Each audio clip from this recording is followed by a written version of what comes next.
Hello everybody, welcome back to the stream. Good to see you all. What are we doing today? I don't know. There's a couple of things that I want to do that are maybe going to be a little bit tricky, but we will figure that out.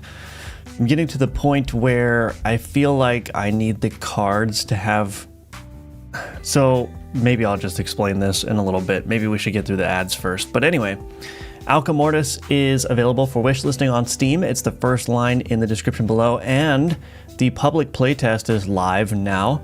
So again, there was a week of early access period for the paid Patreon members, but as promised, the public playtest is live now, so all you need to do is go to the Steam page and then click request access, and you'll get immediate access. This playtest will last a week, and then all playtest access will be revoked until the next playtest. So definitely give that a shot. And if you want to provide feedback, what you can do is join the Discord. The link for that is in the description below. And you could also support me on Patreon. That will help out with Alka Mortis development. There's a bunch of perks for each of the 2 tiers, but the top tier here will get your name in the in-game credits of Alka Mortis when it launches. So even if you only subscribe to this tier for 1 month, you will have your name added to the credits of Alka Mortis. And of course, if you want to support at this tier but don't want to be mentioned in the game, I'll give you the opportunity to opt out as well. But there are other perks here like unlimited course content access at this highest tier. So check that out if you're interested. And of course, I've got my courses individually available for sale on Udemy. These are all linked below as well. Again, it's a great way to support me. It's also a great way to learn how to build games in the Godot engine. So these are all the ways that I'm making my money. So your support is greatly appreciated. And if you don't want to financially support for whatever reason, that's totally fine. You can also like the videos, subscribe to the channel, watch my other videos, all that good stuff. And of course, you know, now that the public playtest is live, you can go and play that for free and join the Discord for free and provide feedback for free. So that would help out a ton as well. All right. Let's say hello to everyone. Hello, RN Genesis. Welcome. First. You are first. Why is Monday and Necromancer's favorite day of the week? I know that a stream title sounds like the setup of a joke that has an obvious punchline, but I just felt like based on vibes that was true, and so I put it in the title. It's not a joke. There's no setup. I just felt like it matches. Hello, Schlurky. Welcome. Good to see you. Hello, Chris. Welcome back. I moved the featured chat over so it's not overlapping with my stream elements, but I don't know if that looks a little bit weird now. Anyway. Maybe because Monday is Moon Day. I was expecting a joke, yeah. Hello, Aunt Ned, welcome back. Good to see you. Dev Ghost, good to see you, welcome. Are you telling me you are not doing this out of the goodness of your heart? Well, no, I'm not. I'm sorry. This is not a philanthropic donation to the world. So unfortunately, I do have a mortgage to pay. I do need to pay for my electricity and my internet and all that stuff, so. All right. In anywho, let me show you this. Boom, Warhorse. So Warhorse is a new card that I added. It's a 2x3 card, or a 3x2 card rather. 3 cells wide, 2 cells tall. And we got to add an ability to it, but this kind of goes into what I was saying at the beginning of the stream, which is that I don't really have a good way of creating more interesting card querying patterns because I don't have a way of showing that information. And so as I'm building out this library of cards, I'm starting to feel a need to have cards with more creative targeting. Because right now I'm using a lot of like adjacency bonus. I have cards that target other cards of a certain type on the board just globally. But it would be nice now to start introducing cards that only affect like one column, or only affect one row, or only affect cards that are on like the left edge of the board. And the reason I have all the technical support for that, I can do those kinds of complex queries with the system that I've created.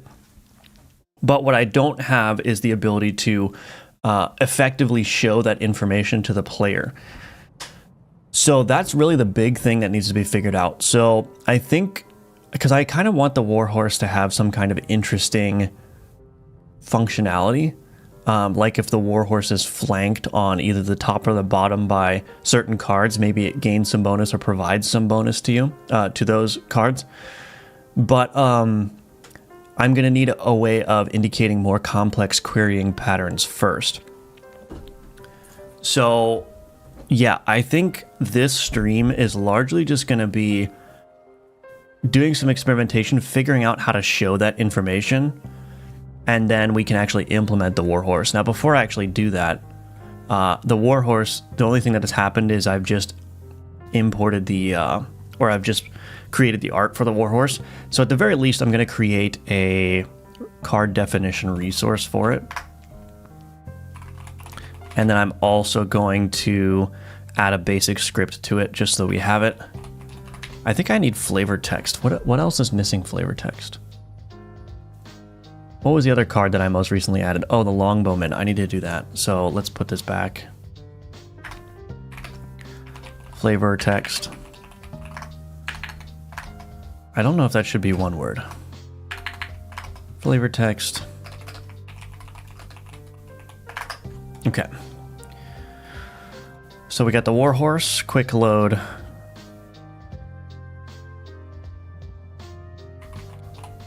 Warhorse.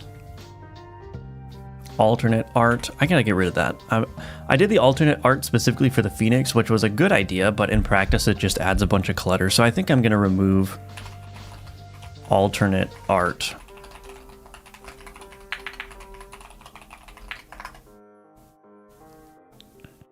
Okay. Dimensions 3x2. Turn cooldown 11. Do I want to do 11? Might be kind of interesting to have a quick striking large card. Maybe we'll do 8 because it's a horse, it's fast. Is enemy, is flippable. It's a minion.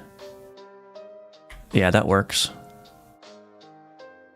Minimum notoriety region 1. This minimum notoriety region here actually doesn't have any effect on the game yet. So I'm going to need to implement that. Let me write that down as well.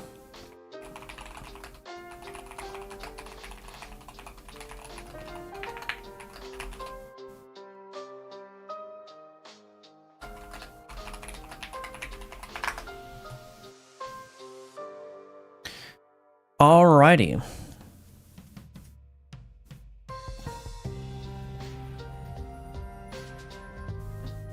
So I've got the definition now, the resource, so I can create the card now. And I created a new card or ability creation architecture.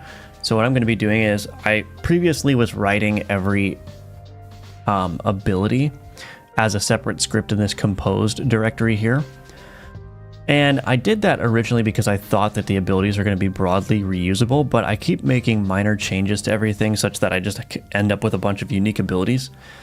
So I changed the ability creation architecture a little bit. I have this new composed ability now, which extends the base composed ability, and this accepts an ability factory. And an ability factory is basically just it's a function that returns a tuple of 3 elements, and this ability factory is used to create the abilities. So this is used in like the duplication and everything. So basically I just define all of the ability composition. I compose the ability essentially inside of a function, and then that function gets passed around when it gets duplicated. So if I duplicate an ability, it just passes along that factory. That factory gets invoked in the constructor, and then it pulls out all that individual data and configures the ability with that. And then for the abilities that I do reuse, I have an ability builder, which originally was supposed to follow more of like a builder pattern, but I basically just have preset compositions. So I've got my damage, my poison, shield, etc. Conditional damage here. So anything that does get reused, I put in here, but for the most part, the ability is going to be unique. But in this case, so for the Warhorse, what I would do is I would do this. We've got Warhorse here, and add composed abilities, ability builder dot damage, and we'll just do, I don't know, 10 for now. And that will just create that damage ability for me. I can configure it a little bit, but it ends up being a little bit easier. Like, and the way that this ends up working is I can just create the abilities on the cards themselves rather than splitting it up. So like this poison from turn consumption, this is what it ends up looking like here. So that poison from turn consumption was used in nowhere else and probably is going to be used nowhere else. So it didn't really make sense to have to create this whole new composed ability class when I can just define this in the card here. And so this is what that poison from turn consumption ends up looking like. The composed ability with the ability factory, it returns all the things that the tuple requires, including the description there.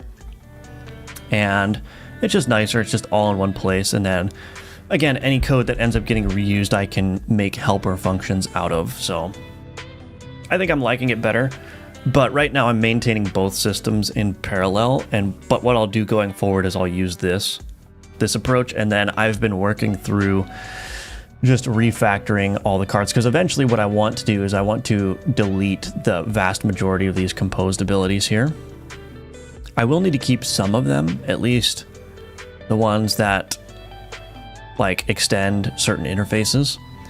So anyway, it's a little bit of a mess, but that's a detour. But now we have a Warhorse here. Excuse me. So if I go to my game debug, test player cards, let's add a Warhorse, and we'll just see what that looks like.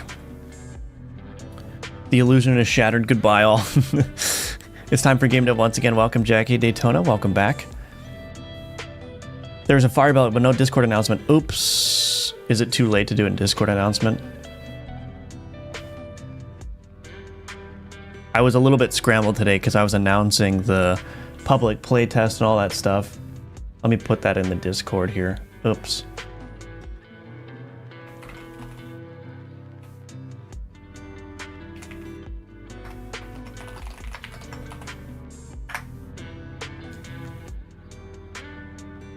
Okay, thank you, thank you.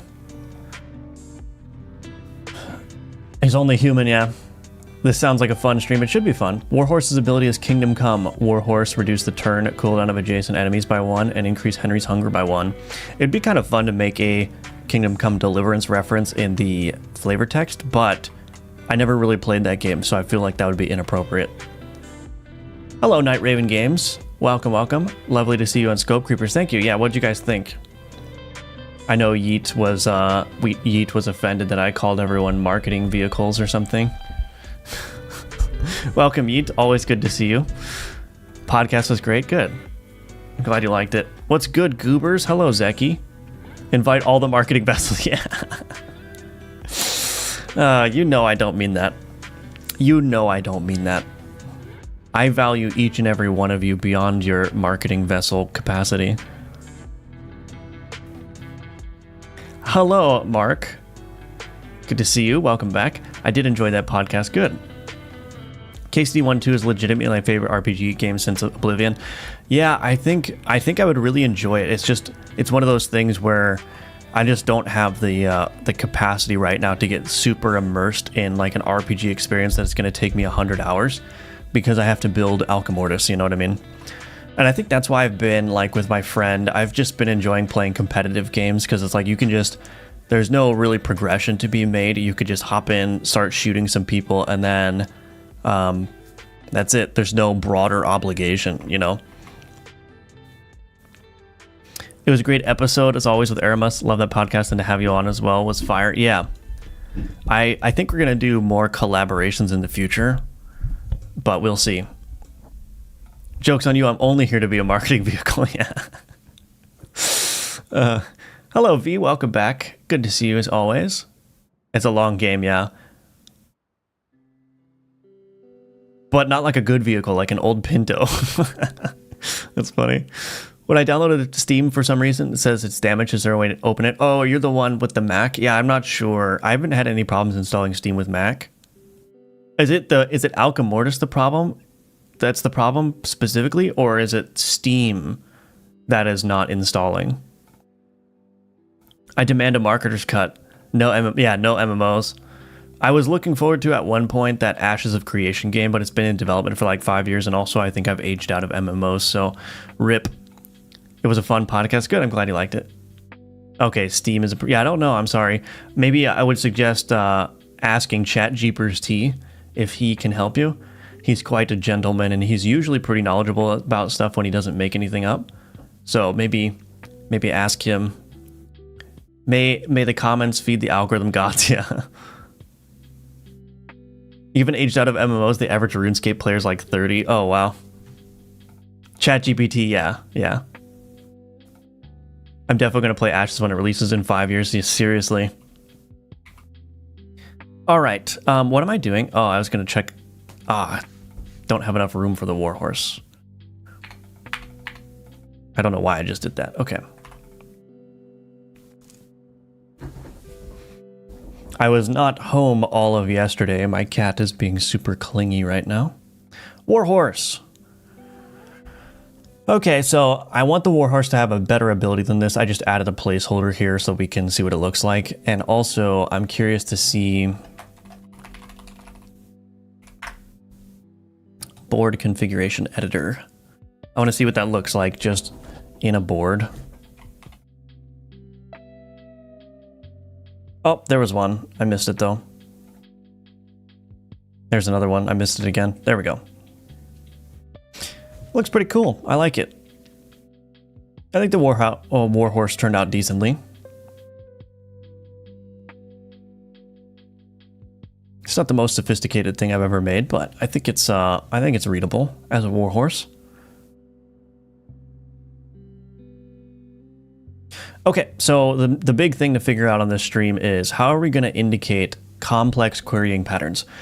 So I think there's two parts to this. I think the first part is to add some element in the card inspector that will show the pattern in some kind of, for lack of a better word, design language, using some kind of icons. So I'm thinking of having a section like that says something like selection pattern, or yeah, I'm gonna have to think of some language for that.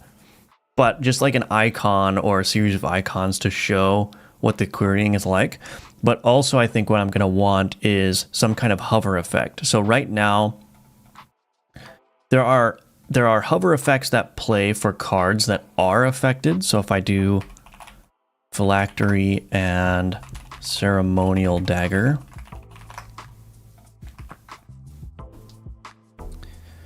So if there is a card that is affected by the card that you're hovering, you see how we get that outline there? So that does exist, but we need to show like the broader querying pattern, I think. So like this one, well, this one targets the entire board. So I don't know if we want to do that for the entire board, but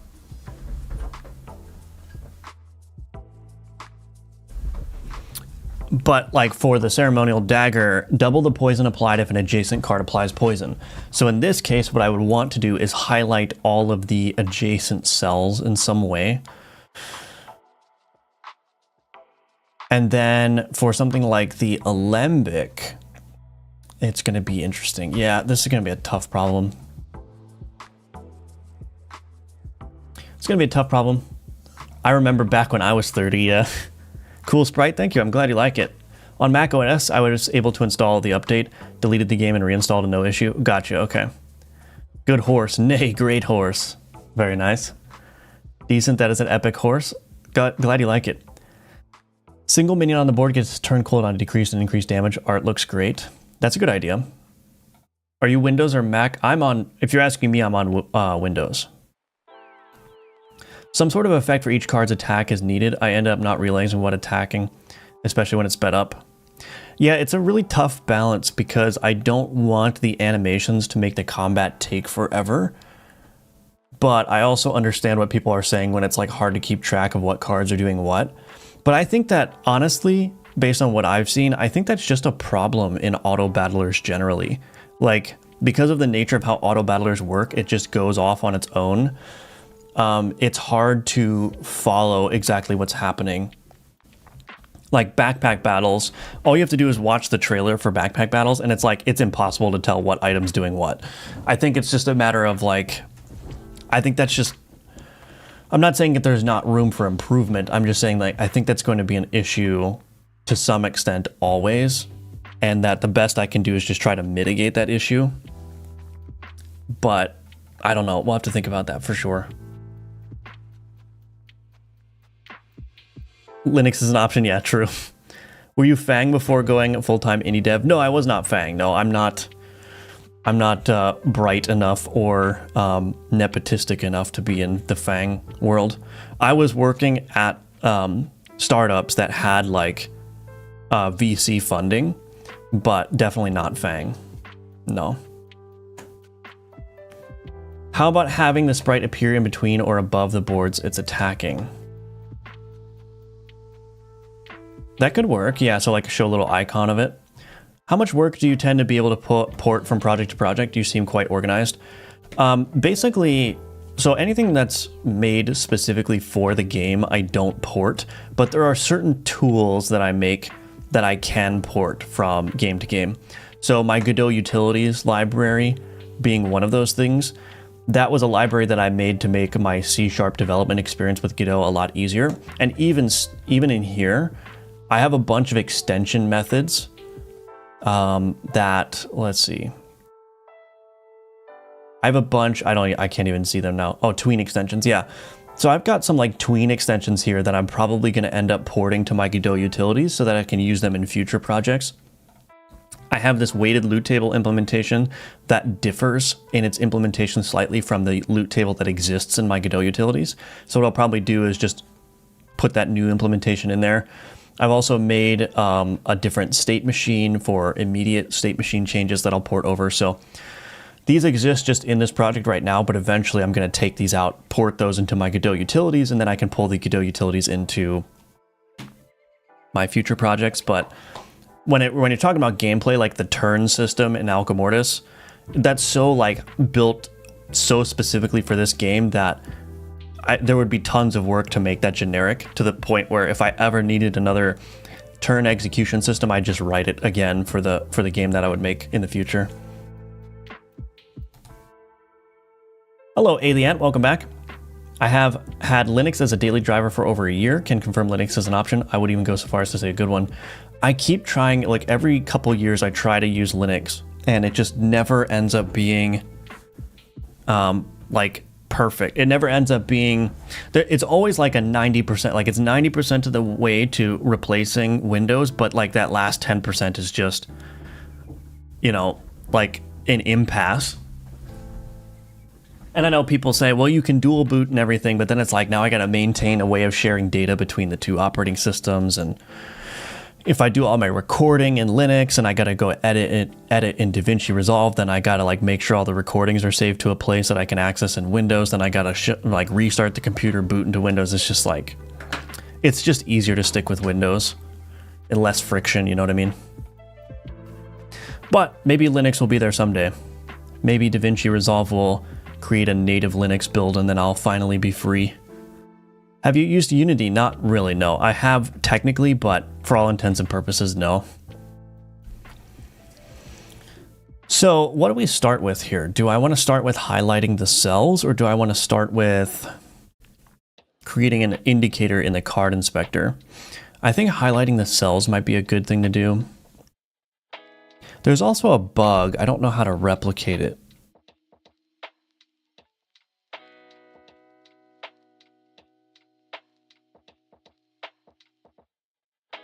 I wonder, there's a highlighting bug. I don't know if it's worth trying to figure that out right now, but I think it was specifically related to the alchemy. Sometimes the highlight can get stuck, and I don't know why that's the case.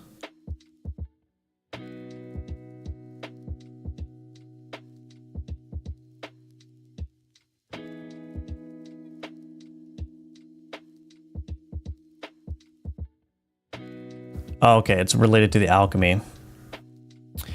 And now there's yard machines running outside my door. Great! It's a great Monday today.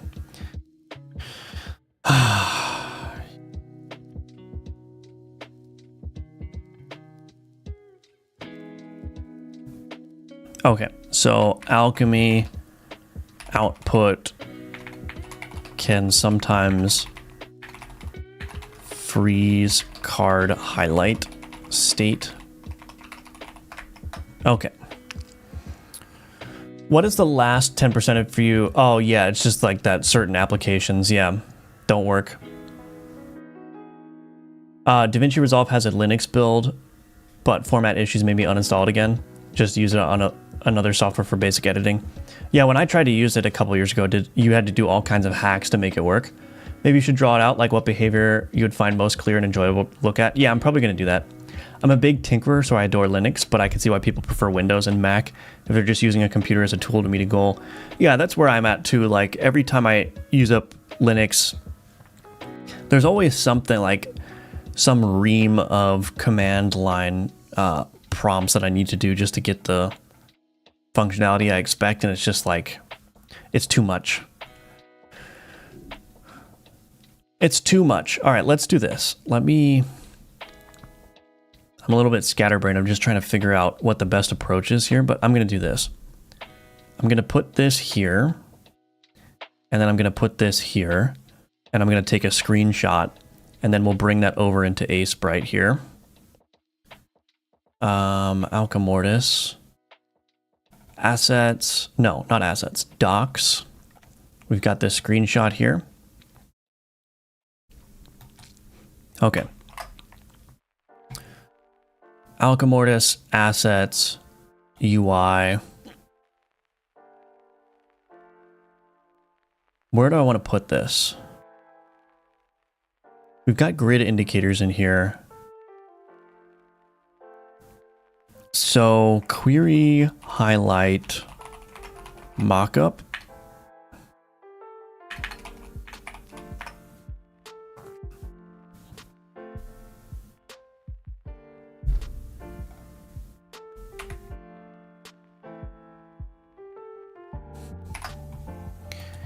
So when I hover over this, what style do I want to do? I might want to do, let's see.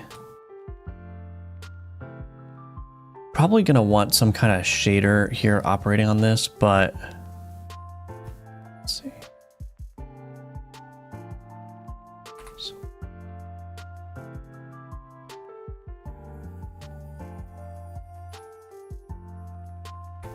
These are supposed to be 18 by 18.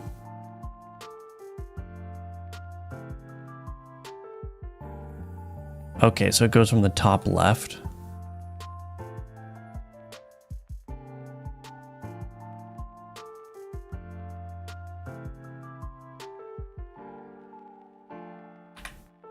Is there like an extra...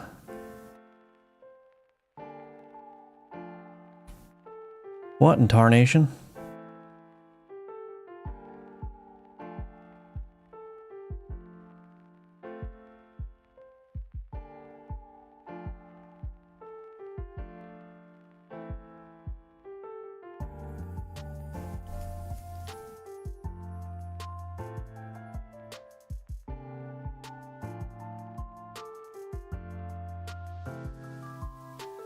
It's hard to see exactly how this works. Okay, it's like this. Okay. Okay, so this, let me see.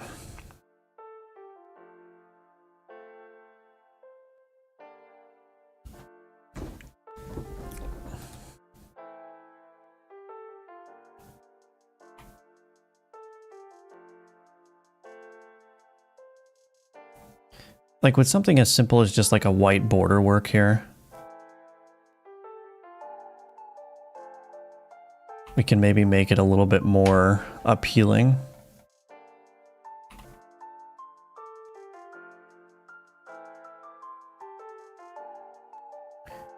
Would something as simple as that work?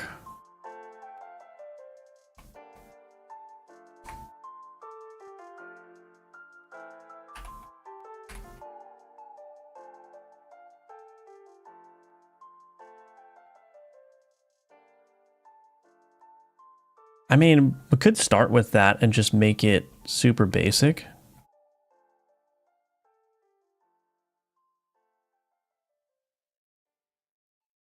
Of course, we wouldn't want to highlight anything that currently has a card in it. So it'd basically just be like this.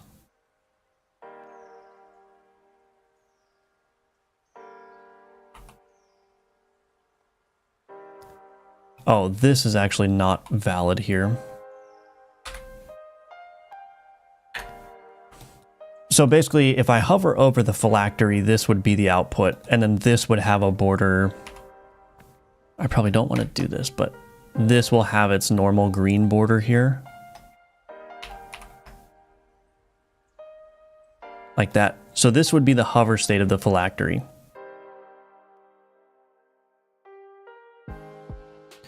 Now, another thing that I could potentially do is outline all of these together.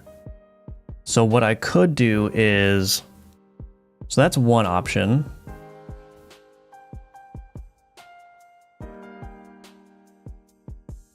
Let's group these all together. New group. This will be individual cell. The other thing that I could do is I could, well, this might actually not be possible, but we'll see.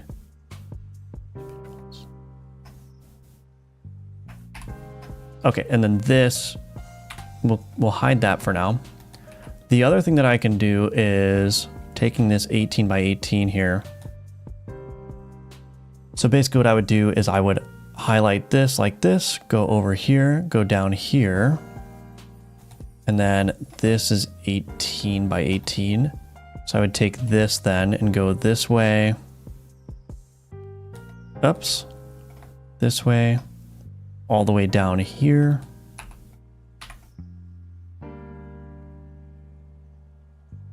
Yeah. Is that right?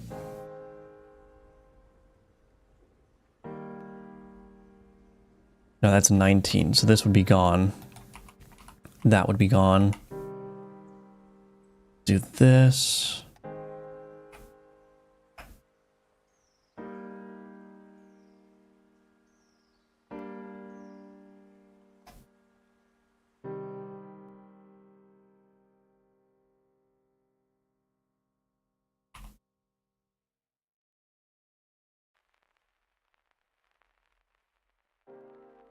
So this is another option, and I probably would also do the same thing. I would highlight these just so that they stand out as cells.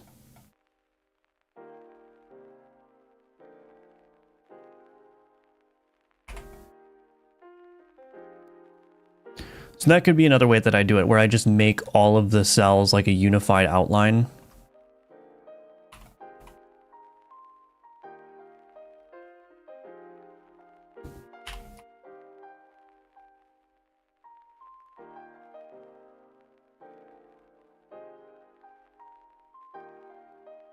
So that is an option there, or we can do the individual cells like that. Do we have a preference so far?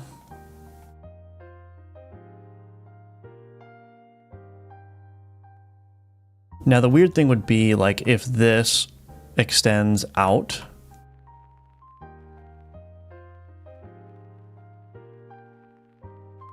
Like let's say that it could also query these cells over here. What that would look like is something like this.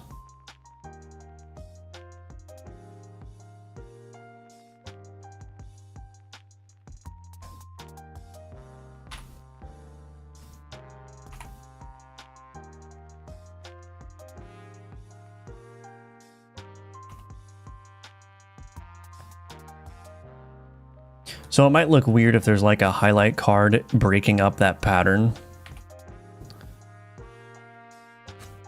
But any opinions? I sent you what I meant by the sprite appearing above the board. Is that in Discord? Let me see. Oh, I see.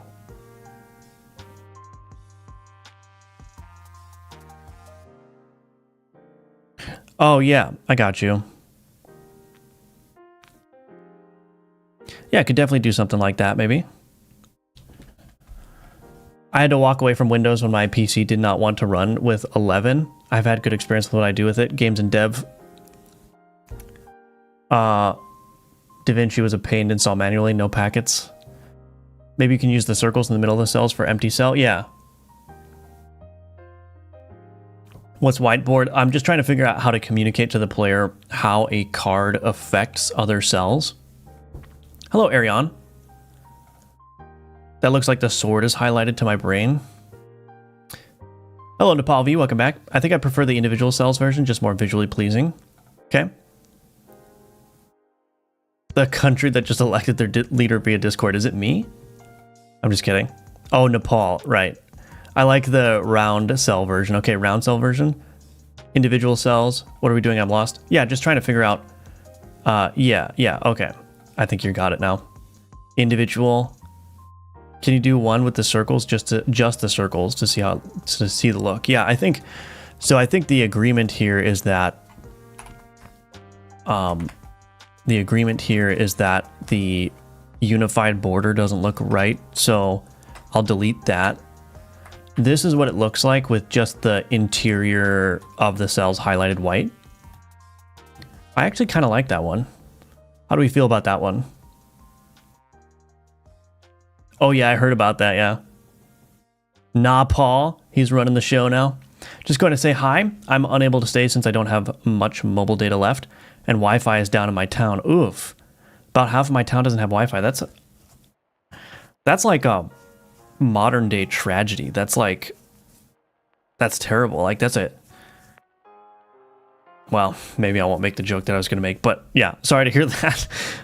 But thank you for stopping by, Clickertail. Appreciate that. Always good to see you. Better, less busy. I like that. Low key. That's cool. The interior circle thing looks slick. Okay. Modern day natural disaster. Yeah. Maybe have a toggle to have the border and center or just center. Prefer the outlined one. Yeah.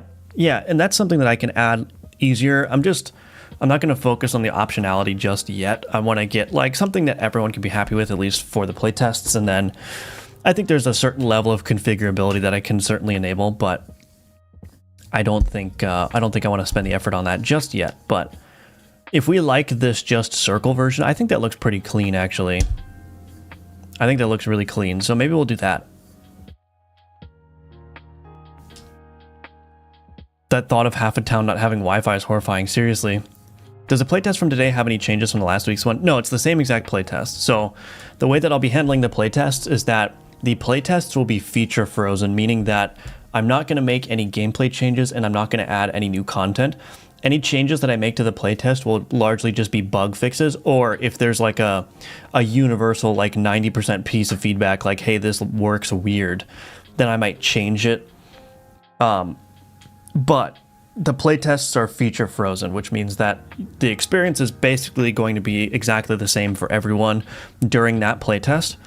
And then what I'll do is like 4 or 5 or 6 weeks of development, and then I'll launch another playtest, and that playtest will be feature frozen the same way, where it won't have any additional content added. And that's how I'll do my playtests until release, really.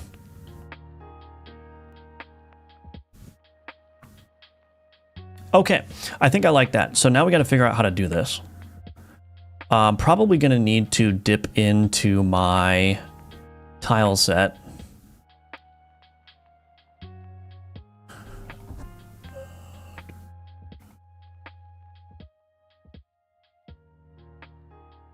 Now I got to figure out where those tiles are.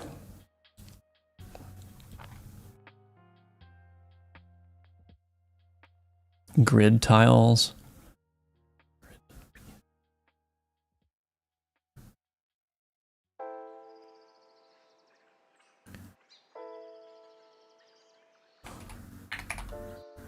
So it's in grid. So I should probably move this then.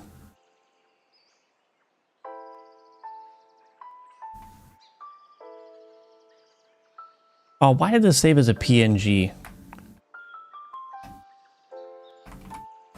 That should not have saved as a PNG.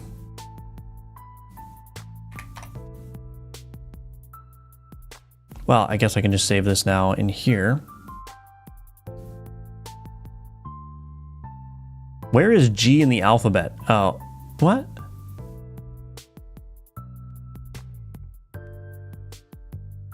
UI, assets grid. Oh, it's not in the UI directory.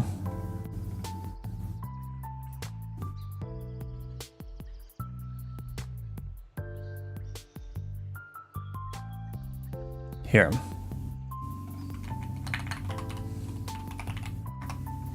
So what I'll do here then is I will do this. Let's open up that grid.a sprite here. Put the grid back. What I'll do here is I'll just copy this. Oops. Okay. And I will do this. Let's get rid of, well, we can actually, whatever. It's fine.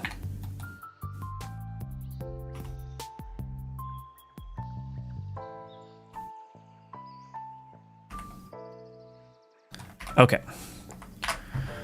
Export that. We're going to need to go into the tile set here. So I'm going to need to go into my board now.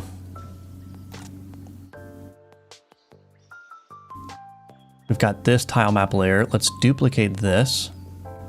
We're going to call this highlight tile map layer.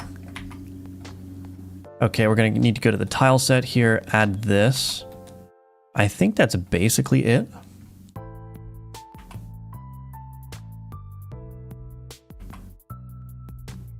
Okay, so let's open up the board script now. Private tile map layer, highlight tile map layer.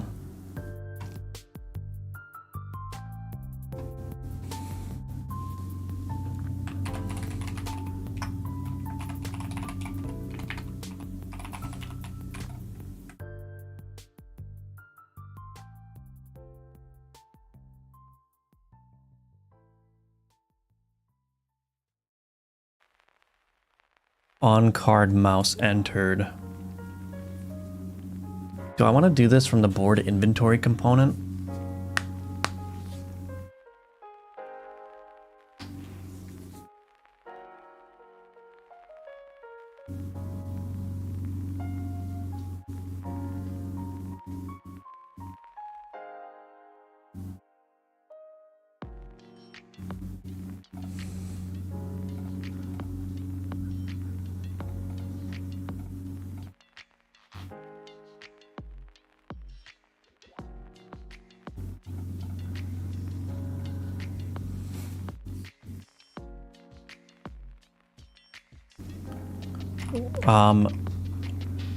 Actually, you know what? I don't even need to do this. Okay, hold on a second.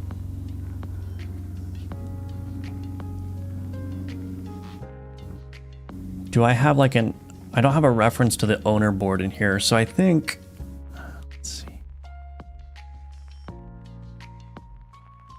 On card mouse entered.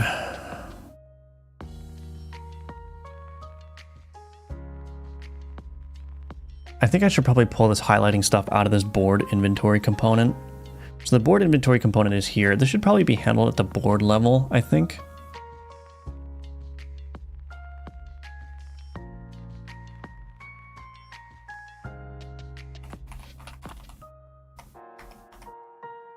I think I will do like a little bit of forwarding here of the, so let's do this. Let's do a signal here.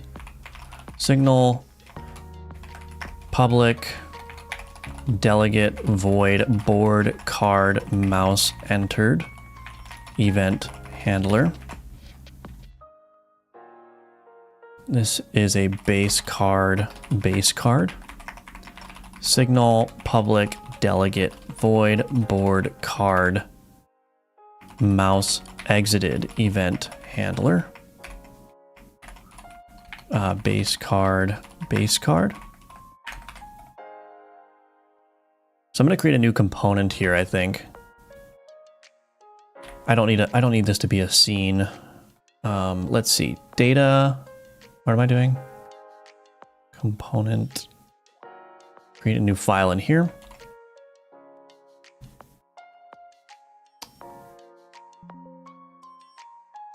New file, query, highlight. Component.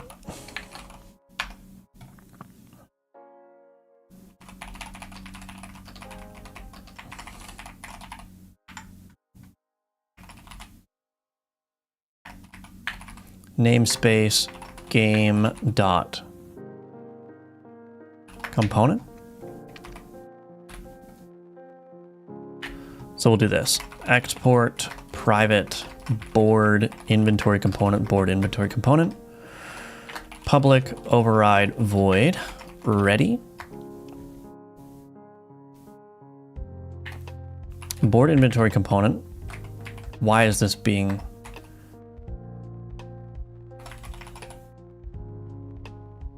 board card mouse entered plus equals on board card mouse entered, board card mouse exited.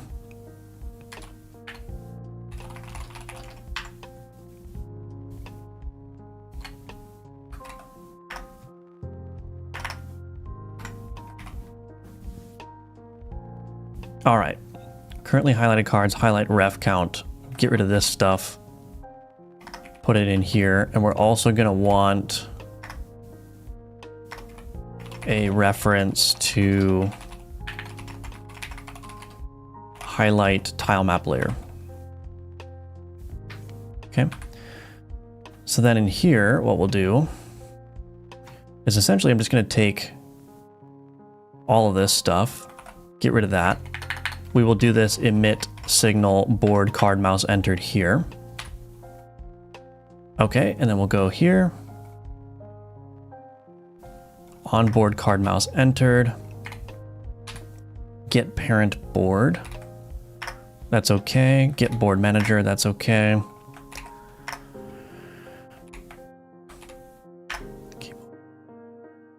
Source board inventory component is equal to board inventory component.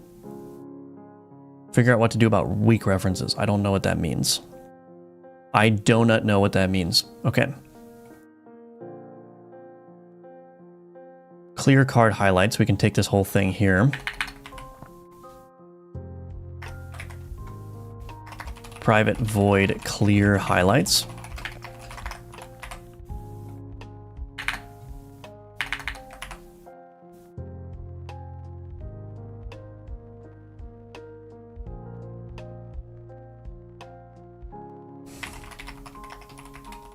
Do I even need to do that? Hold on a second.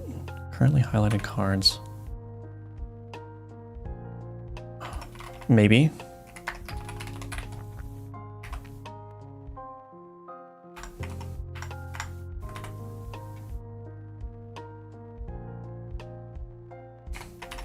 emit signal board mouse exited card. We still have an error here. Try remove card. Emit signal board state updated.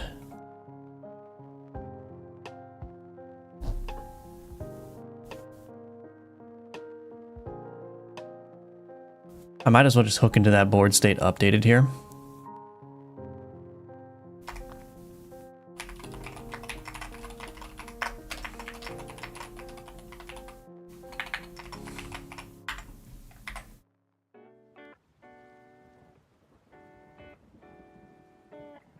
Well, that doesn't help. All right, let's do this. We're probably gonna have to store a reference.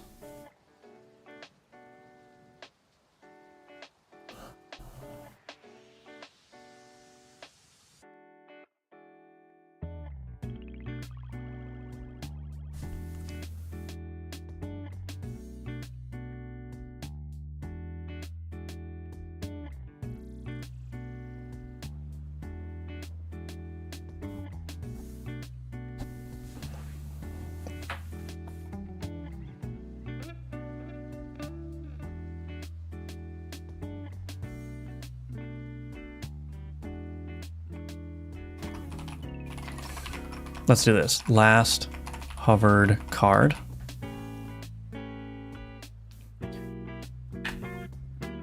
If not is instance valid, last hovered card will just return.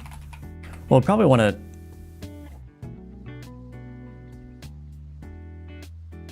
actually don't know what this is doing. Maybe I don't need to do that.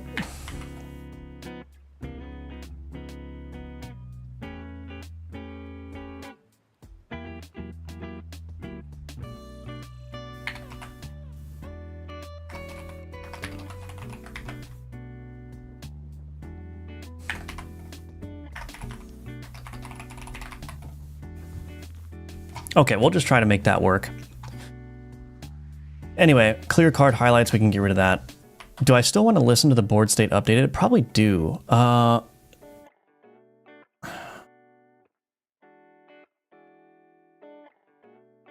actually don't know if that clear was necessary. I guess we'll figure it out. Okay. First, you are very late to be first, but hello, Emerson. Welcome back. Typical man can't find... All right. All right. All right. I know the playtest was live. I'm playing now. Awesome. Thank you. Yeah, I'm so bad at clearing comments, but sure, if we want to go for girl gamer cred, then I'll allow it. Nice. Lurk, hello, Neozoid. You said ready like the Super Monkey Ball 1 announcer. It triggered my brain. Oh, really? I'm sorry to say, well, I mean, you probably know this. I don't know what that is. I don't know what Super Monkey Ball. I still have a mist cake with Steam.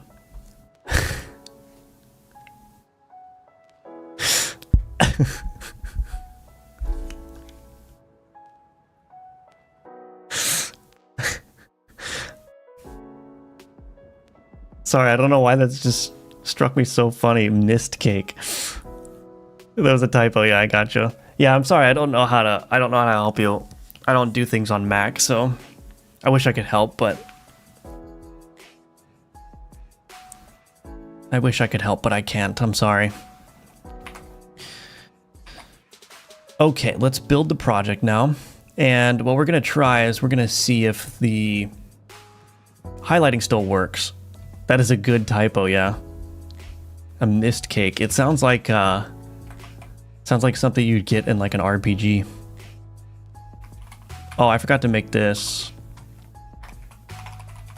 global class.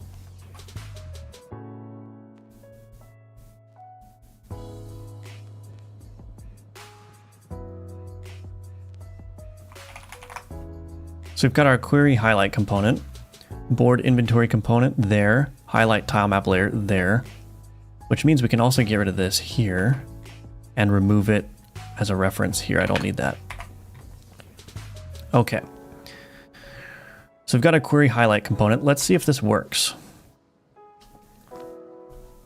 Maybe mist cake is going to be an idiom in 10 years. Maybe you were the first to coin it. Okay, so this highlighting is not working. I just got those all locked.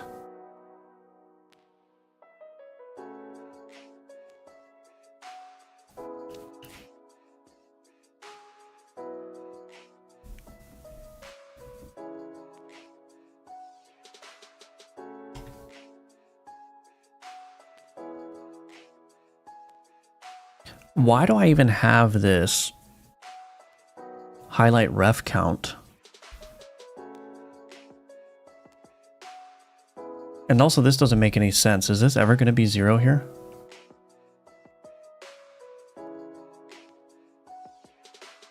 Oh.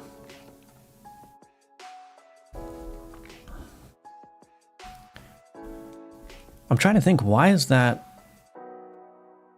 Oh, because there could be multiple... What? Do I need this highlight ref count? What is this?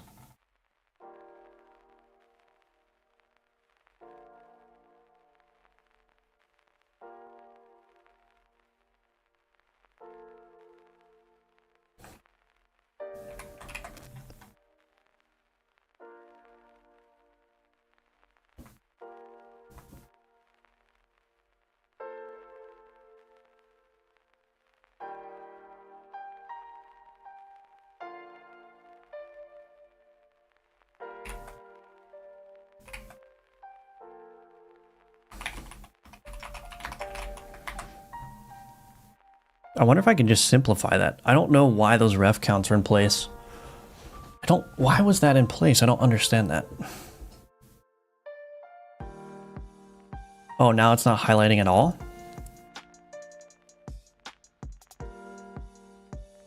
Oh, because I still need to, yeah, I still need to do the highlight here.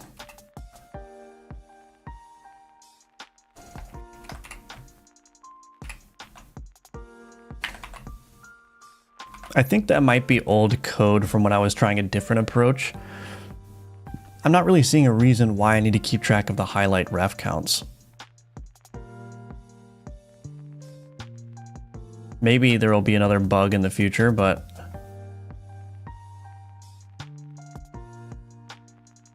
So it's not clearing the highlight when I bring the card up. So that might be why I need to do the board state change. So now up here, if I do board inventory component dot board state updated plus equals on board state updated.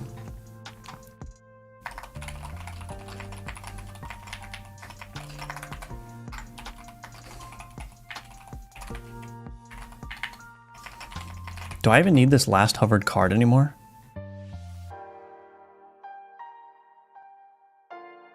I don't even think I need this, honestly.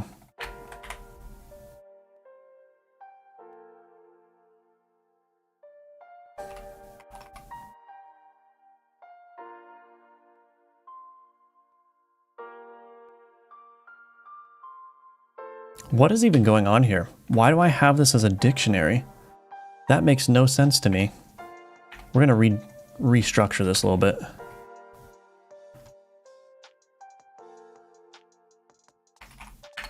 Union with affected cards.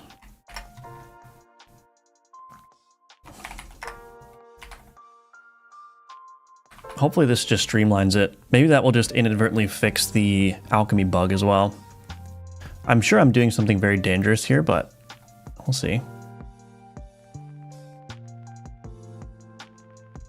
I mean, that highlighting appears to be working.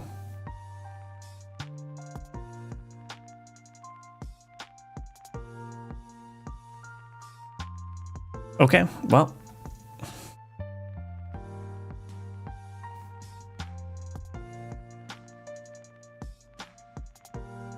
Uh-oh, something's broken here.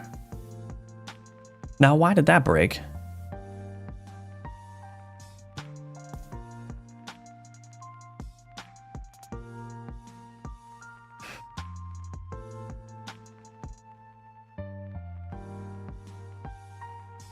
Why did that break? Oh well. Anyway. Random enemy minion card.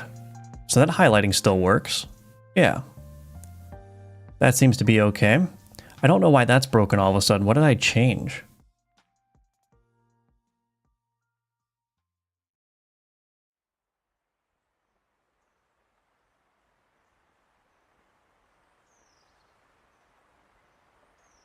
I probably should have committed this warhorse stuff.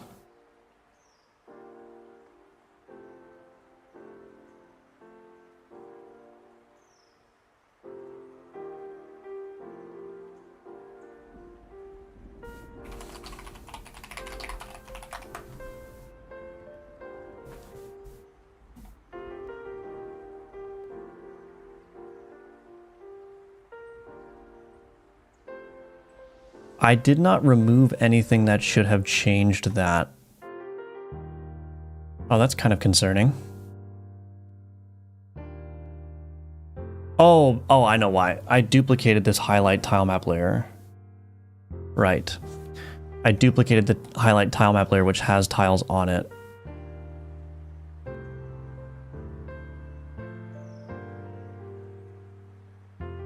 There we go. That's what happened. Okay. Today's Undertale's 10th anniversary. Wow. What are we doing today? We're working on informing the player how the querying of different cards works. Because I want to start doing more complex card querying.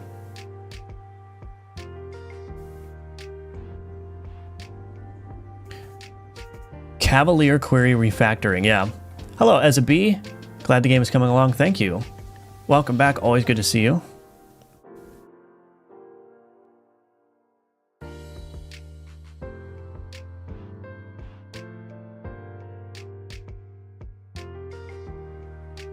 Oh, this enemy board did not generate optimally.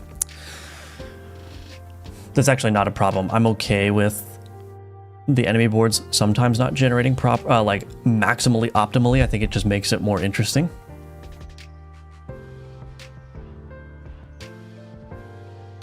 I lost? How do I lose with a warhorse? Anyway. So now we got to get these tiles actually being highlighted.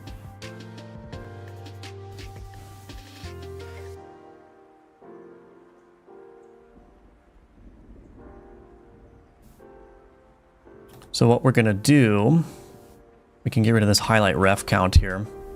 Maybe I should just commit this first.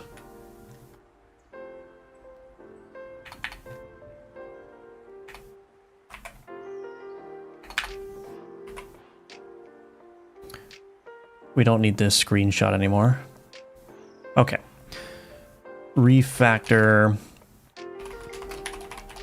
card highlighting. We'll commit that there. And then the next thing that we need to do is get that individual cell highlighting working. And I think I can just do that as part of this loop in here, this queryable ability.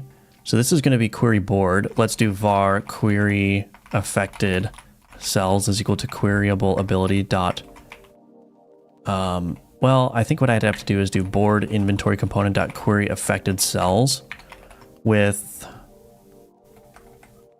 query options for card. So this would be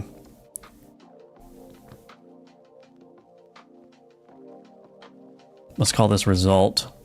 Query affected cards for queryable ability for card.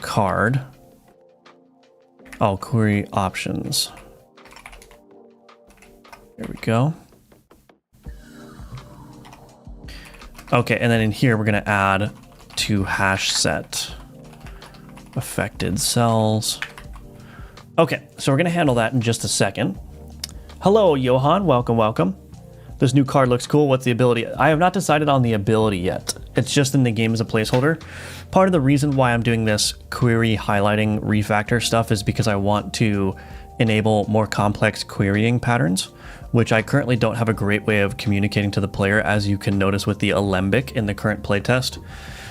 So I think that's going to be a next required step so that I can start doing more, just more complex card targeting stuff. It says, hey, yeah. My mouth is watering from all the juiciness. 5 months of work well done, friend. Thank you, Monkey Software. That horse is beautiful. Thank you. Public playtest. Yeah, it's available now. So go to the Steam page if you're interested in participating in the public playtest, and send your feedback in the Discord channel. That would be much appreciated. And yeah, I'm going to take a quick 3-minute break, and when I come back, we will continue on with this querying stuff. So I'll be right back in just a second.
All right, I'm back.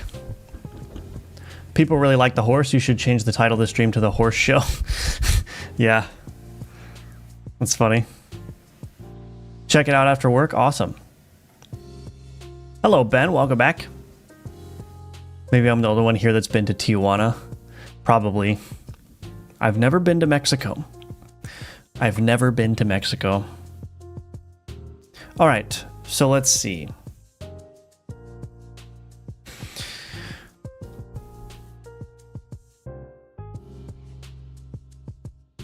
So we got this query affected cells. Yeah, so I need this.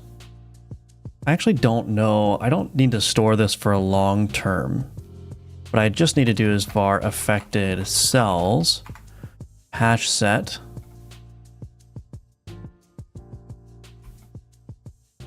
affected cells union with query affected cells result.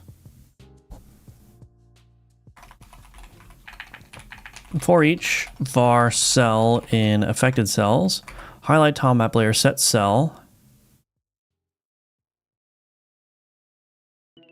Source ID Atlas coords. Okay, I don't know what that is, so let's see. Source 0, Atlas coords 1, 0. So the source ID is 0, the Atlas coords is vector2 dot. I'll just do this. New vector2 I 1, 0. I think that will work. Oh, and then I need to clear that tile map. So I need to clear highlights here. Highlight tile map layer dot clear. Okay.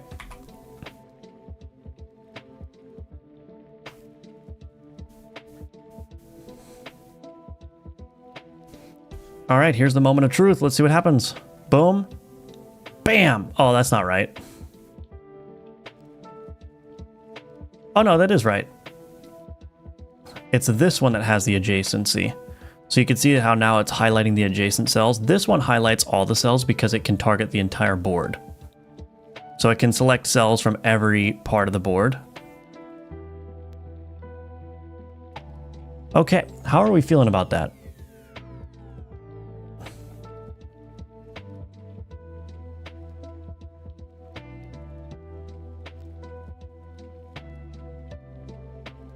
I think that seems pretty intuitive.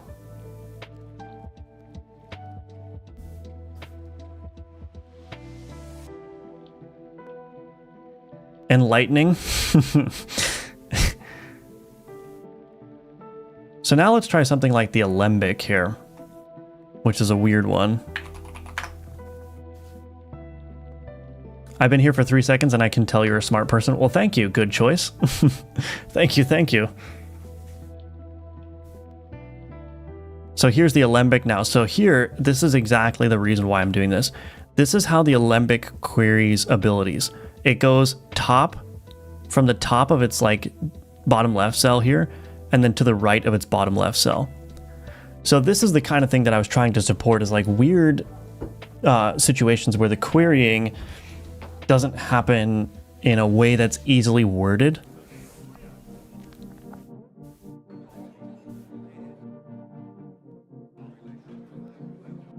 So now I can do that, and I can do that. And now that makes a lot more sense, right? I think that looks great. That's really nice. Awesome. Pretty sure he was talking to me. Oh, was he? Okay, never mind then. Welcome, good choice. Good to see you. I don't know if I already welcomed you, but that's all right. Going to accidentally leave that chat up. No, I moved on. It's okay. It's all right. So I think that's basically looking okay.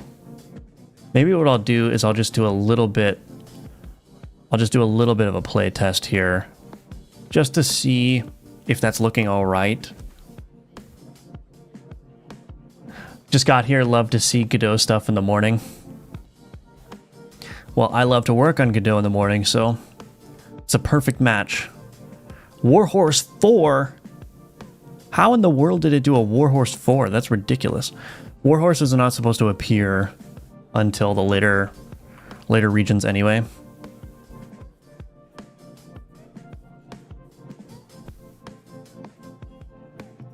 Yeah, having a shop right off the start feels a little bit bad because I can't do anything about that. I guess we'll see if I can beat the Warhorse. I did not beat the Warhorse. Okay. I need to get that loot table restriction in place so that things like the Warhorse can't appear until the second region. I'm watching on mute because of meeting, but are those glyphs to show where there is affinity? Yeah, if by affinity you mean cards that can be affected by the card you're hovering, then yeah.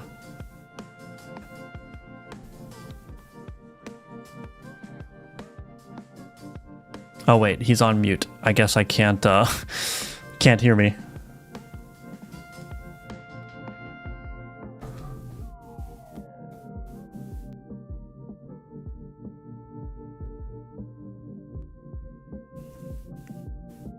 Okay. Booster.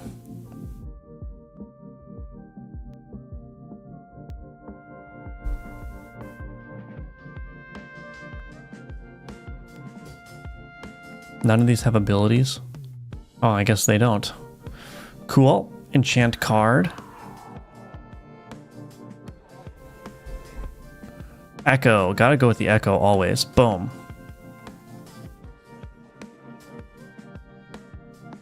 Tier 1 alchemy. Let's alchemize this guy with this guy. Oh, I can't. Let's do it with this guy then. Boom.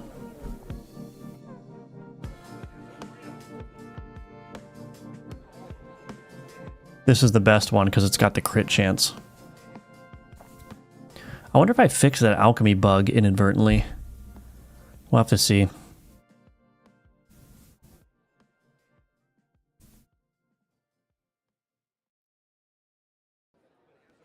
Echo OP, Echo OP. Yep.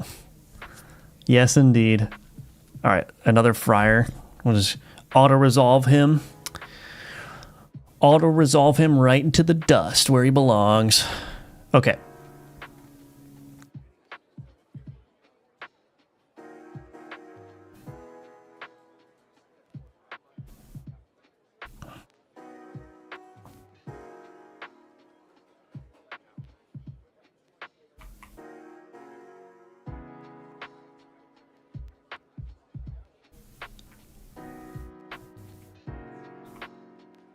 I guess we'll just go for another enchant here. I don't know. Yeah, I don't have...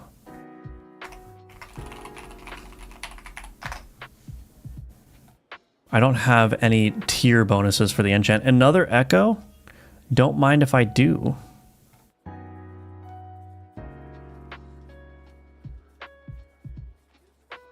I may limit it so that...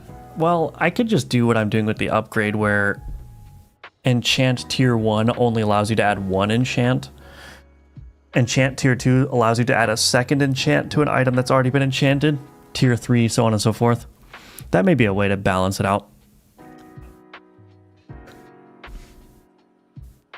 Okay, so here we go. So we got the Longbowmen. See, deal 4 additional damage for each adjacent empty grid cell. So when I hover over it, I can see that there's 2 adjacent empty grid cells. So that's great. Let's see what happens.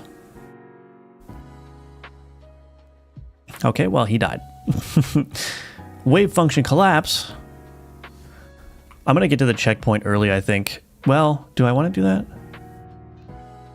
Yeah, let's go to the alchemy. Can I alchemize something now? Alchemize this guy with this guy.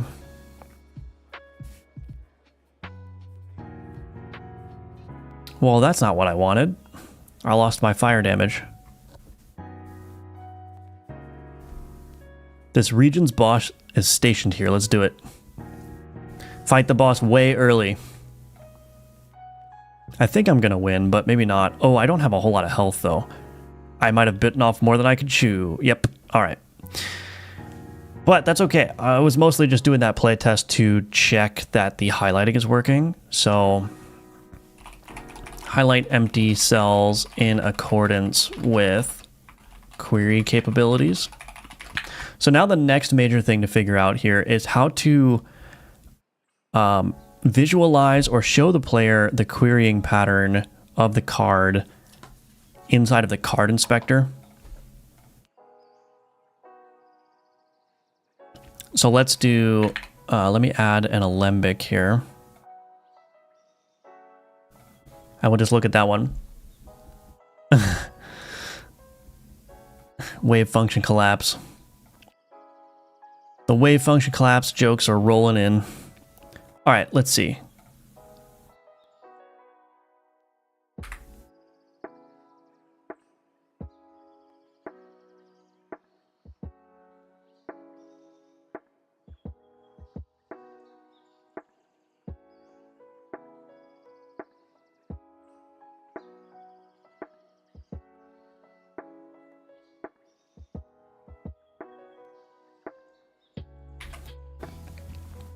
All right, so let's bring this into A Sprite then. And we'll try to design something for this. Alchemortis, docs, screenshot, boom. Alrighty. So what is this little indicator going to look like? Well, first we need to figure out a place to put it.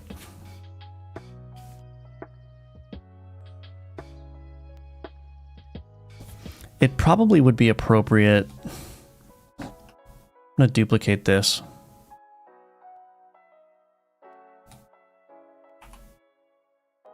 Put it somewhere up.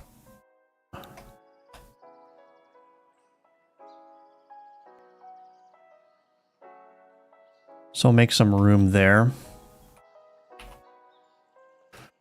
So what is this going to look like?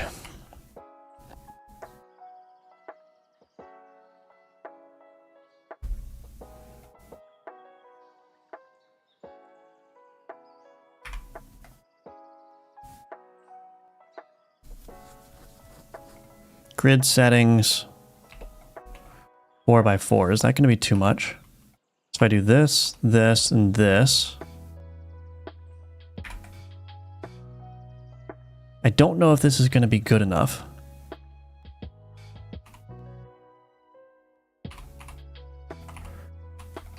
Ah.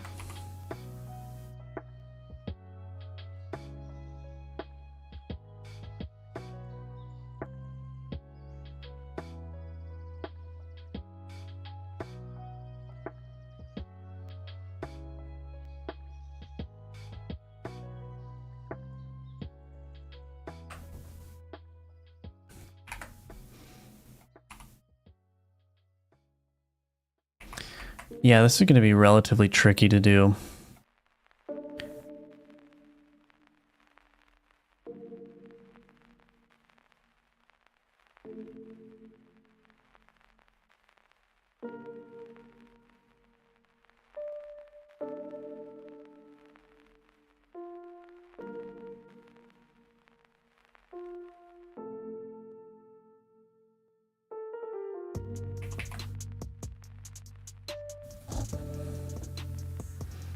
I should have done this on its own layer so I can move it around.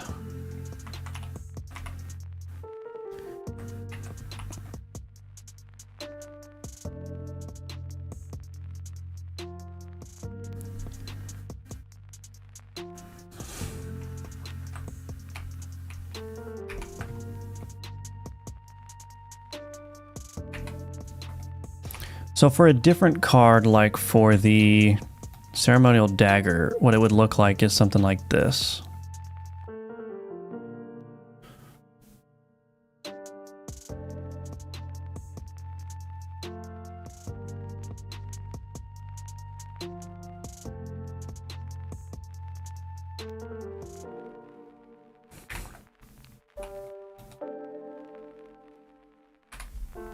I just don't know if that's clear enough. But for example, if this, so this is adjacent, right? So the square could be used to indicate any specific cell that it targets. But if it can target a, certain number or an indefinite number of cells, then it can have like an arrow going that way. You know what I mean? So it's like it targets everything this direction. It targets everything this direction. Like that. I don't know. Any thoughts? I'm just trying to come up with like a compact way of showing what the query pattern is without, number one, being too wordy, and number two, taking up too much space. And of course, you're still going to be able to hover over it to see the query pattern as it plays out on the board. But yeah, any thoughts? Gotta go dinner time or diner time. Downloaded the build to my Linux, so we'll test when I have the time. Awesome. Thank you. Angie Cress, welcome. Or Angie. I did that again. I think I said Angie last time you were here because I think angry. Angie Cress. Hey, I tried to playtesting. One quality of life thing I feel need to mention. Can the card information be the same button as the action? Sometimes I find myself wanting to read all my cards. What do you mean by card information, same button as the action?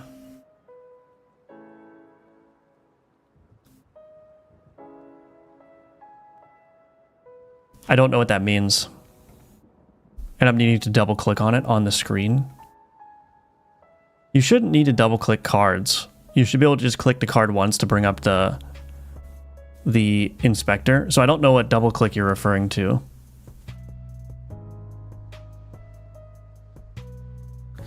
You could have a 5x5 mini grid and hide certain portions of it as a mini display. Well, I tried that initially. I did this once before, and the problem is, like, what if you have a 3x2 card? Well, that's going to take up the entirety of the grid, right? So if I've got a 3x2 card like the War Horse, it would look like this. So 3x2, right? And if I had a 5x5 grid, there would only be one space. There would be like one row up here, one column here, one column here, and then there would be two empty spaces down here. Now I could center it, right? No, I can't center it. There's always going to be a lopsided number of, because this is 5x5, right? So there's no way to center the card, which is going to make it look weird. And also there's no way to indicate here if it targets all cards this way or just this cell, right?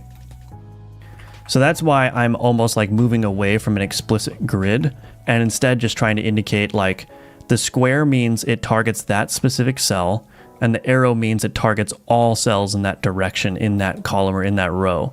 You know what I mean? Click to inspect. I really think hovering cards should show the inspector instead of clicking. I don't think that's going to work, because every time you hover over, so hovering over card has to show the querying capabilities, that has to show what cards it affects.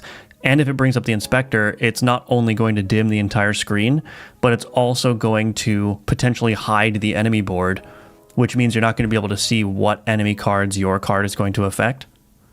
So that solution doesn't work, I don't think. Now, could I do a tooltip? But again, the tooltip is the same problem. If the tooltip ends up obscuring part of the board, you're not going to be able to see explicitly what other cards it affects. Even if it's a miniature tooltip, it's going to obscure some things that need to be shown. Something like click to inspect, right click, show the inspector, left click action instead of button being shared. Right click equals show the inspector. I originally had it as right click, show the inspector, and I changed it so that left click does everything. I could always go back, but I guess I don't see a reason why they need to be different buttons. If you just click on a thing, it brings up the inspector. And then if you click and drag, it allows you to drag it, right? And a Spaniard makes my English not be that good. Yeah, I got you. I just don't understand. I guess I don't know what problem would be solved if I move the inspector button to right click, because left click doesn't do anything by itself if right click brings up the inspector. Do you need to have the exact dimensions? I feel like it would be implied in the card as more of a helper graph. Yes, I do need to have the exact dimensions because, like in this is indicating that from the top cell here it goes up and from the bottom right cell it goes right. And with something like adjacency bonus, like it needs to be able to show that there's lots of adjacent cells, right? It's just that it feels clunky with click to inspect. Maybe a meta key like control click to do things. Yeah, I kind of want to try to make the entire game playable with just the mouse. That said, I can add meta keys for like the people that want the extra functionality, but I don't think I want to make meta keys required for interacting with the game. But if I want to compare two cards, it takes me 3 clicks to check their information. While if it was a dedicated button,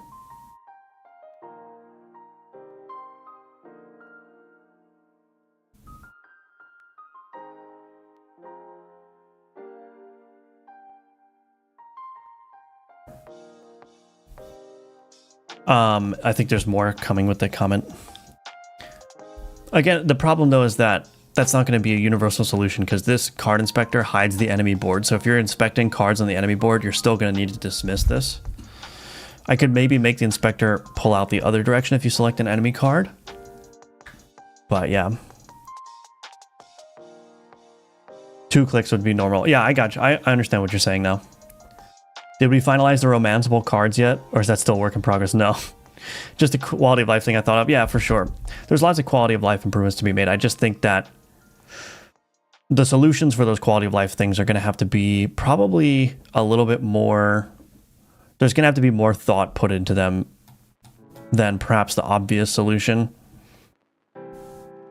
Because there is a lot of information that has to be visible on screen. And I have to make sure not to... If I'm doing a quality of life solution, I have to make sure not to hinder any of the information that's currently available either, right?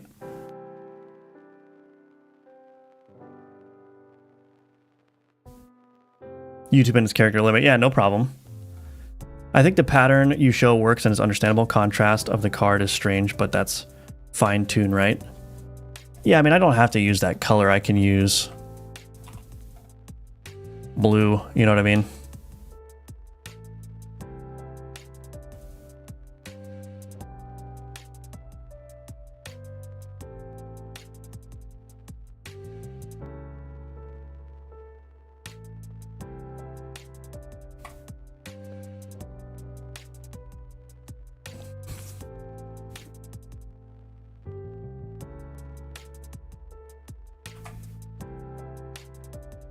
It would actually end up being something, because I don't want to have to draw individual sprites for all the card shapes here.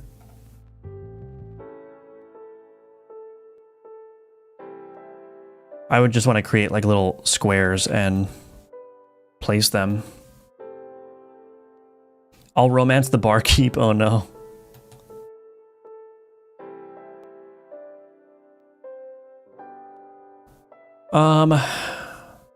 I don't know. Any other thoughts on this, like grid indicator that I'm working on? If you go with those symbols, I think it may be better to attach the side of the ability. Otherwise, when you alchemize several of these effects together, it would be confusing. Right, that is true, that these are specific to the ability. So it'd almost have to be like here.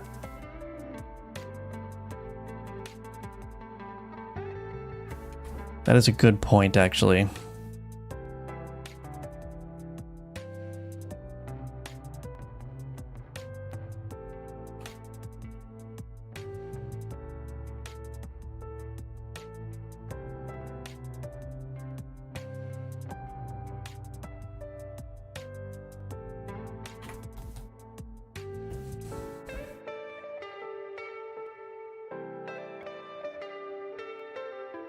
I can probably put it over here. I don't know, it feels like it's just kind of weird floating out there though. Let's put this over here for now.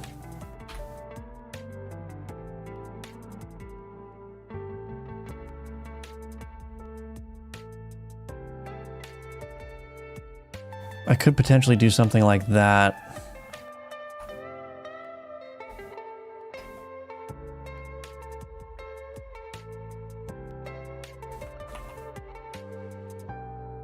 No, that doesn't look right either. Son of a bee, this is gonna be hard. How will you address the shape differences between cards? If the shape always must be correct, then it seems like it could be a lot of work to implement. You'd have a lot of scenarios to test. Well, that's why I want to avoid the grid, because then I can just place sprites in accordance with the shape of the card, which is data I already have. And then I should be able to just plop these indicators in the proper place. You know what I mean? I think it will be okay.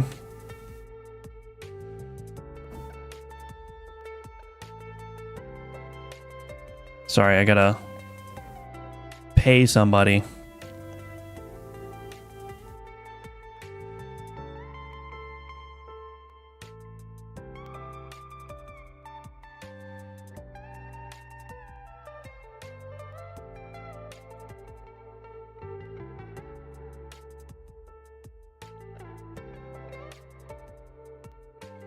Goodness gracious. Talk about quality of life. Takes me 11 clicks to get into the place that I want to be in.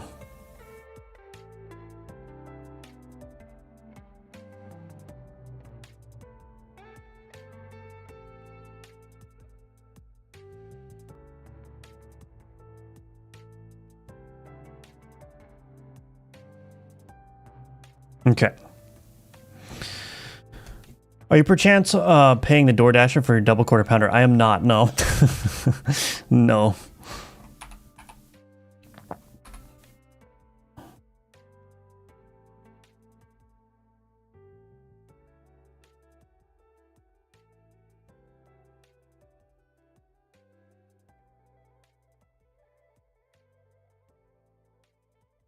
I think really the best place for now is to put it over to the right-hand side here, but I don't know about that.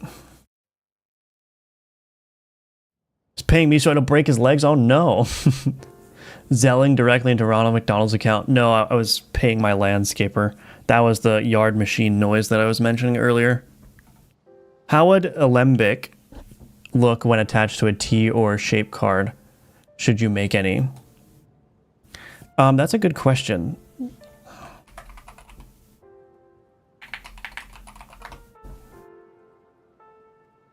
So this card selects the bottom leftmost cells as the root cell for where this should happen, or where this should query from. So for a T shape, it would be, I think it would be this. A T shape would be like this. Oops. So this is the, oh my gosh. There we go. So T shape. So it would select this cell because this is the bottom leftmost one. Bottommost leftmost one, I guess, would be more accurate to say. But then it goes top from that. So it would go this way. And then it would go this way. That's the way that that querying would work for a T-shaped card. I'm pretty sure.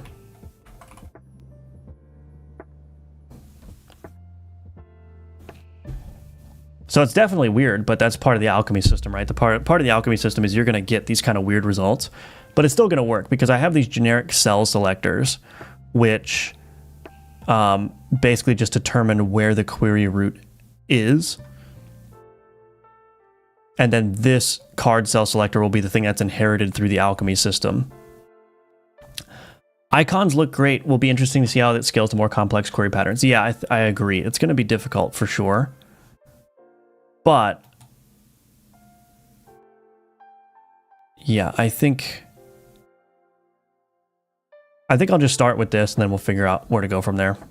Sounds good. Just wanted to toss out some more edge case scenarios. Yeah, well, that's the thing. Like, I did put a lot of thought into the query system because there are a lot of edge cases, and I needed a system that was like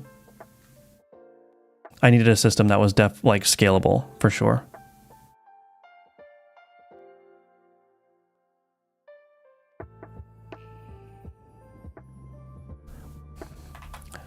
So what do I want to do then? So what I probably want to do is let's create the individual icons. So let's do this. This will be the cell icon. There's a cell icon. Row icon. We'll start it here, go this way, and create an arrow shape. Okay. Then we need a column icon. That one will be up like this. Okay. And then we're going to need the card cell icon. And that will just be a full square like this. And I'll probably go ahead and just add these. Give it a little bit more visual interest, I suppose. So I think with just these three pieces, I should be able to construct all the shapes and query patterns I need. Because yeah, either it's going to be an entire row, and in the case of multiple rows, I would just stack multiple of these together. So this row icon here, if it was like let's say it was 3 cells tall and it selected all rows to the right, it would just be these three arrows stacked on top of each other. So I think that's okay. I think that's all right. Hello, undo. Hello, undo. Thank you. Cool. All right, let's export these. So this is we're going to do the selection. This is the cell icon.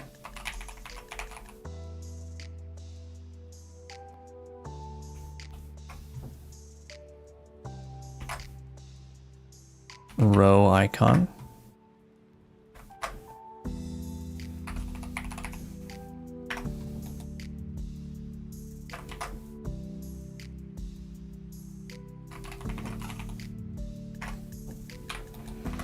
All right.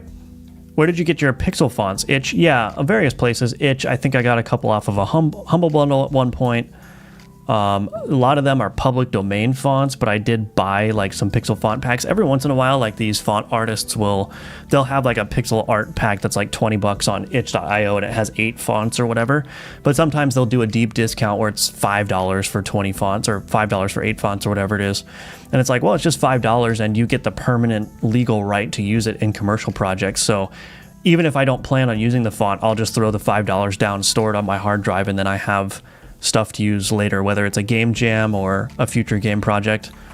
I highly recommend doing that if you have a little bit of disposable income and you just come across these assets, like especially if it's relatively cheap, just buy them, throw them on your hard drive, and then you can build up a library of assets to use that way, so you don't have to go hunting as much when you are working on a project. I did that recently. The Humble Bundle recently had like a video game music pack with like, I don't remember what it was. It was like 30 gigabytes or something of music, or 20 gigabytes of music. And they're all like very professional sounding music. And I think it was $20 to get all of the sound of, or all the music. So I just bought it. I just, $20. And now I've got dozens of music tracks to use. Again, whether it's a game jam or a future game project, even if I only use them as like placeholder music while I'm developing a game to help set the mood or whatever, I think it's super useful. Awesome, Snupbell. Great to hear that you are feeling better. Thank you for the IDR 20,000 as always. Very much appreciate that. That's very generous. And welcome back to the stream. The only other concern I would have is how to tell that what the highlighted cells are telling me on the board when multiple abilities use query abilities. Right. Well, I think that's why it's going to be necessary to, somebody pointed out, maybe it was you even, that the query icon needs to be per ability. But maybe there is a better way to handle that as well. Yeah, I think you would have to do that for sure. Yummers, yes indeed. What are we making? Doing grid indicators or query indicators for the grid. So now I'm going to have to think about how to do this. So it's going to be a UI element. So we're going to need, do I have like a grid? I have a grid indicator already. Is this used anywhere?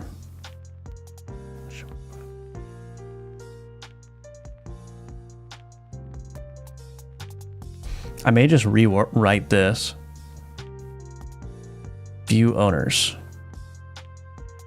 Part inspector.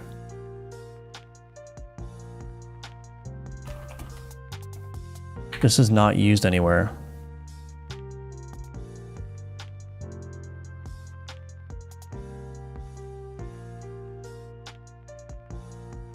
Delete.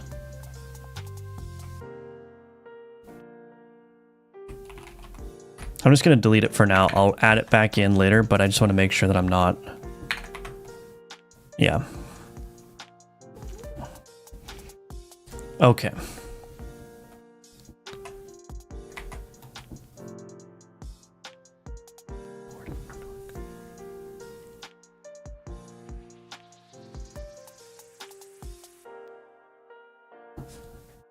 I used my disposable income into Steam games. Oh no, yeah. I'm gobbling up all Super Hive Gumroad Blender add-on sales. Some literally doubles my productivity, which makes it feel like I'm getting something for free rather than $10. Yeah, absolutely.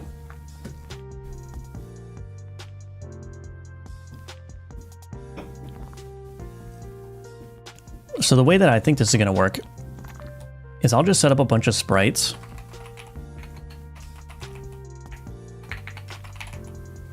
Really? Did this not end up in my game? Oh, it went to docs? Oh, no. That's not good.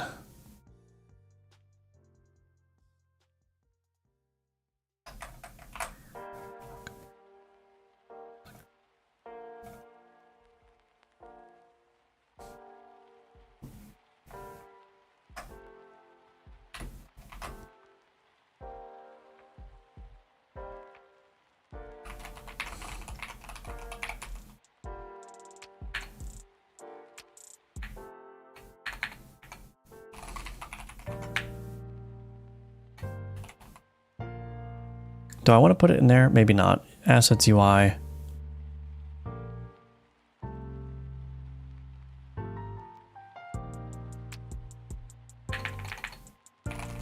I'll call it simple grid indicator .asprite. Okay, anyway.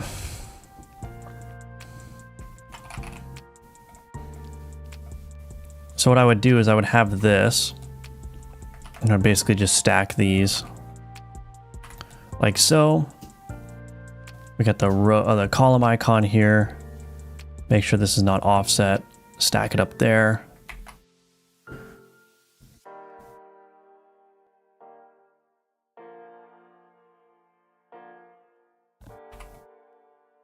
So basically just construct those programmatically like that. This whole thing would need to be moved down. And then this grid indicator here, what I would do is 1, 2, 3, 4. So I'd make this custom minimum size 16 by 16. So it wraps the whole thing. And then in the card inspector here, I would probably need to do this in the ability description actually. Ability label placeholder. So this probably actually needs to be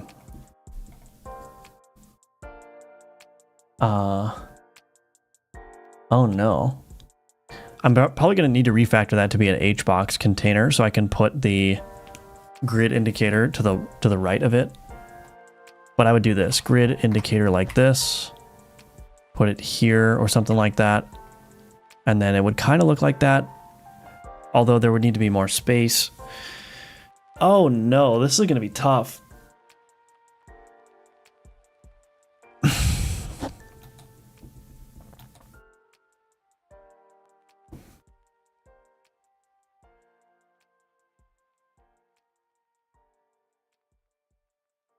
Yeah, I'm going to need to play around with that for sure. I'm going to get rid of this. Updated grid indicator. Dumb questions. If you were making a short visual novel, it's a personal gift I'm making, would you do it in GDScript or C#? Not really that comfortable in any TBH. I would just stick to GDScript, yeah. GDScript is going to be ultimately a little bit simpler than C#, I think, if you're not familiar with programming. And there are plenty of add-ons that are GDScript centric that might be good for making visual novels. I don't know of any off the top of my head, but you may be able to find one. But anyway, I have to get going. I've got something going on at noon, so I got to go prep for that. But that's going to be it for the stream. Again, the public playtest of Alka Mortis is live. So if you want to play it, you can right now. It's linked as the first line in the description below. And if you want to leave some feedback, you can join the Discord, which is also in the description below. And of course, all the ways you can support me. I've got a Patreon now, which you can support me financially, or you can buy one of my courses. That would also help quite a bit. But also just liking the video, chatting with me, offering your feedback. Those are great ways to support me as well. So I appreciate that. And yeah, that's it for the stream. So thank you everyone again. And I'll see you back here tomorrow at 10 a.m. Eastern. We will continue on with whatever we end up working on. Probably my suspicion, or my expectation at least, is that I'm going to have this grid indicator stuff done today as I work on it off stream. But we may work on it tomorrow if I don't ultimately end up finishing it, but we'll see. Anyway, thanks again everyone, and I will see you tomorrow at 10 a.m. Eastern. Bye-bye.